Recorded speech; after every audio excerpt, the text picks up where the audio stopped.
Imagine a world where the stuff of nightmares becomes reality. A world where the line between the living and the supernatural blurs.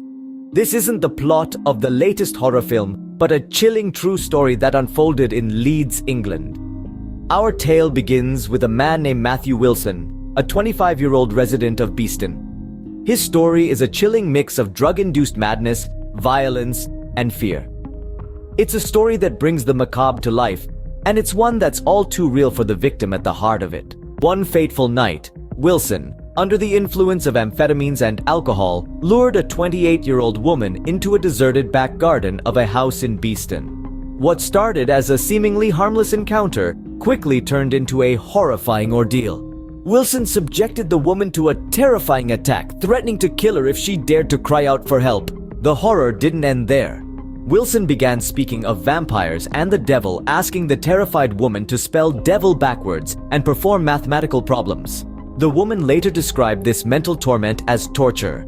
In a twist of fate, two men, Wasim Ahmed and off-duty community officer Abubakar Sadiq, arrived on the scene. The woman, seizing her chance, called out for help. Wilson, however, threatened to stab the two men in the heart and drink their blood, echoing his earlier talk of vampires. The two men bravely gave chase, but Wilson managed to escape. Days later, Wilson was arrested for a public order offense. His erratic behavior, fueled by a dangerous mix of hallucinogenic drugs and alcohol, was caught on camera.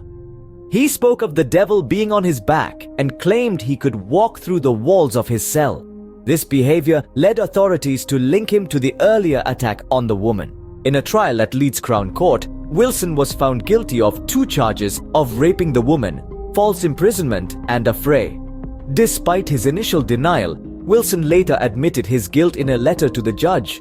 The judge, James Stewart, QC, sentenced Wilson to 10 years in prison. He also ordered him to register as a sex offender for life, stating that Wilson posed a risk to prostitutes and could potentially re-offend. A medical report shed light on Wilson's behavior, attributing his paranoid actions to the combination of hallucinogenic drugs and alcohol. Despite this, his actions were nothing short of monstrous, a terrifying blend of reality and the supernatural.